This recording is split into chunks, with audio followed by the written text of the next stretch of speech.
ఏయ్ నా దారిలో నువ్వు రావద్దు. ఏయ్ అది నా దారే నీ దారి ఎలా అవుతుంది? అందరి దారి బరాబర్ వస్తా. నువ్వు వస్తానంటే నేను రమ్మంటానా? అంతు చూస్తా. పొలం బాటలో ఇద్దరికి అలా లొల్లి జరిగింది. భలే ఛాన్స్లే అంటూ పెద్ద మనుషులు జోక్యం చేసుకున్నారు. పంచాయతీ పెట్టు, డిపాజిట్ కట్టు అని ఇద్దరికి హుకుం జారీ చేశారు. పంచాయతీ తెగలేదు. కానీ ఓ మహిళ ఆత్మహత్యతో ఈ గుంపు మేస్త్రీల నిర్వాకం తానాకు చేరింది.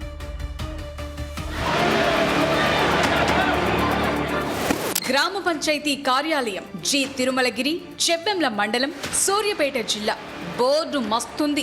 గ్రామాభివృద్ధితో పాటు ఊళ్ళో ఏ లొల్లి జరిగినా సరే ఈ పంచాయతీ ఆఫీసులో పంచాయతీ పెడతారు. పల్లె అన్నాక గొడవలుండకపోతాయా? పొలాలకు వెళ్లే దారి విషయంలో లొల్లి మోపయింది. మా బాటలోకి మీరు రావద్దని ఒకరు, అట్లెందుకంటారు? అయ్య జాగీరా, ఆ దారిలో కాకుండా మా పొలానికి ఎట్లా పోవాలి అని మరికొందరు. ఇట్లా మాటల యుద్ధానికి దిగిండ్రు.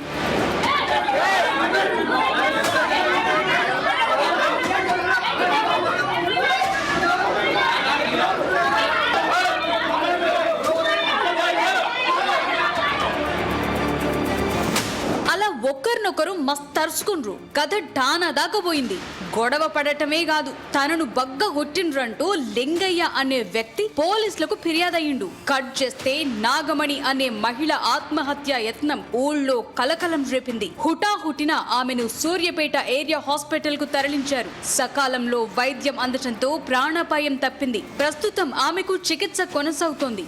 ఇంతకీ నాగమణి ఎందుకు సూసైడ్ అటెంప్ట్ చేసింది? గుంపుల తిరుమలగిరి పంచాయతీ ఆఫీస్ లో గుంపులుగా జరిగిన గొడవే కారణమట. చిన్న పెద్ద, మహిళ మనిషి అనే తేడా లేకుండా పెద్ద మనుషులు చిన్న బుద్ధితో అసభ్య పదజాలంతో తిట్టారట. దాంతో మనస్తాపం చెందిన నాగమణి ఆత్మహత్యాయత్నం చేసిందన్నారు కుటుంబ సభ్యులు. మాకేది చెప్పట్లేదు, న్యాయం చేయట్లేదు. మొత్తం భూతం సీమాంతరం అయినటువంటి న్యాయం చేస్తుంది. మంచిగంటి గోపిరెడ్డి అనేటువంటి వాళ్ళ వచ్చి పంచాయతీలు పెట్టి మమ్మల్ని ఇది చేసింది. నోటికి వచ్చినట్టు మాట్లాడుతుంది. మేము ఇట్లా మందు తాగిందని మేము ఆదాల బాధ తీసుకొని ఇక్కడికి వచ్చినాం హాస్పిటల్కి. మాకు ఎస్ఐసార్ కూడా న్యాయం చేయట్లేదు. ఏమన్నంటే ఇప్పుడు మాకు రాజకీయం గురించి అసలు ఏది కూడా తెలియదు. రాజకీయం గురించి తెలవకుండా కూడా మమ్మల్ని రాజకీయాల గురించి లాభం చేస్తుంది.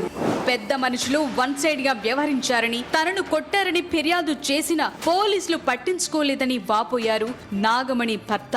కాకీలను ఆరా తీస్తే కంప్లైంట్ రిజిస్టర్ చేశాం, దర్యాప్తు కొనసాగుతోందనే లైన్ను షరా మామూలుగా సాగదీశారు.